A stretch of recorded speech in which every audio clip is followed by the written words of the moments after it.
Bueno, vamos a discutir la utilidad del score de calcio coronario en la estratificación de riesgo vascular. Vamos a aclarar en primer lugar que esto es para pacientes en prevención primaria, es decir, en pacientes sin historia de enfermedad vascular. Y vamos a hablar exclusivamente de score de calcio coronario. El score de calcio valvular, que es otra entidad, es un tema que no vamos a tocar en este apartado. El score de calcio se realiza con una tomografía. La tomografía es un estudio que implica una utilización de radiación. Esta dosis de radiación de la tomografía con score de calcio es relativamente baja. No requiere la utilización de contraste, no requiere preparación, es decir, el paciente no requiere ni ayunas ni premedicación. Es un estudio relativamente rápido. La adquisición de las imágenes dura aproximadamente 10 segundos y el tiempo total de estudio es en general menor a 5 minutos. Y tiene una gran utilidad porque el estudio es muy sencillo de interpretar por operadores experimentados y por lo tanto tiene una alta reproducibilidad tanto intra como interobservador. Esto significa que los resultados en general son muy confiables entre diferentes escenarios y operadores. Este estudio ha sido validado en muchos registros. Este es uno de los registros más grandes, el registro MESA, que tiene como gran ventaja que ha incluido pacientes de diferentes grupos étnicos y esto hace que sea muy representativo de la población en general. Muchos estudios cardiológicos tienen limitaciones en la inclusión de pacientes, ya sea de sexo, de edad o de etnia, y este no es el caso. Es una inclusión muy amplia tanto de hombres, mujeres, de un grupo etario bastante amplio y de diferentes razas, lo cual nos permite extrapolar los resultados a los diferentes tipos de pacientes. Como pueden ver, los puntos finales primarios fueron duros: muerte cardiovascular, muerte resucitada, infarto y accidente cerebrovascular. Esta fue una población de riesgo intermedio. 7.4% de la población presentó eventos a una media de 11 años. Acá está la distribución étnica, como pueden ver, dijimos muy bien representadas todas las razas, y efectivamente el score de calcio fue un fuerte predictor de eventos, un predictor independiente, dado que los pacientes que no tuvieron calcio coronario tuvieron la menor incidencia de eventos, y como se puede ver en las curvas, a medida que aumenta la cantidad de calcio en las coronarias, aumenta el riesgo de eventos de esta población.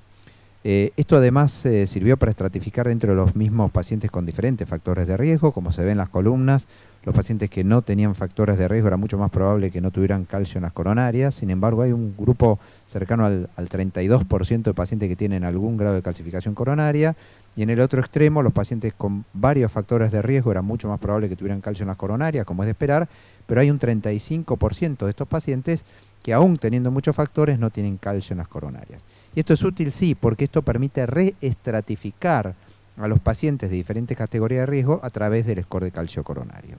Lo primero que vamos a decir es que la ausencia de calcio en las coronarias no implica ausencia de enfermedad aterosclerótica, dado que es un estadio un poco más avanzado la calcificación coronaria, porque implica una placa que ha pasado por el estadio fibrolipídico y ya entra en un proceso de calcificación. Es decir, que un paciente podría tener un score de 0, es decir, no tener calcio en las coronarias y tener enfermedad aterosclerótica, sí, podría. Sin embargo, la probabilidad que esto ocurra es relativamente baja. Es decir, no descarta enfermedad, pero disminuye significativamente el riesgo de tener enfermedad coronaria subclínica, y como vemos, el riesgo de eventos con un score de 0 es relativamente bajo. Y esto reclasifica, como habíamos hablado, a las poblaciones de riesgo. Acá vemos a los pacientes en las diferentes líneas con 0, 1, 2 y 3 factores de riesgo, como cuando uno incluye la información del score de calcio, cambian las columnas, y entonces dentro de los pacientes, por ejemplo, sin factores de riesgo, pero que tenían un score de calcio mayor a 300, el riesgo pasa de 0,6 para sin calcio a 10,9. Y al revés, un paciente que tiene muchos factores de riesgo, pero no tiene calcio en las coronarias, el riesgo es relativamente bajo, pasando de la categoría de moderado alto riesgo a una categoría de bajo riesgo. Es decir, que el mensaje es que aquellos individuos que no tenían factores de riesgo, pero tenían un score elevado, arriba de 300, tuvieron 3 veces y media más eventos que los que tenían muchos factores de riesgo, pero no tenían calcio en las coronarias. Entonces, ¿en qué escenario uno pediría un score de calcio? En la población en general de muy bajo riesgo es poco probable que aporte información. Y en la población de alto riesgo, que son las columnas rojas, tampoco es probable que aporte información. Es decir, algunos pacientes de bajo riesgo pueden pasar a un riesgo mayor, pocos pacientes de alto riesgo pueden bajar el riesgo, pero el escenario más útil es en los pacientes de riesgo intermedio, las columnas verdes. Como se puede ver, entre el 5 y el 20% de riesgo clínico, si uno toma, por ejemplo, un score de Framingham, podrían verse beneficiados con la realización de un score de calcio para reestratificar el riesgo y ver la necesidad o no de utilizar estatinas.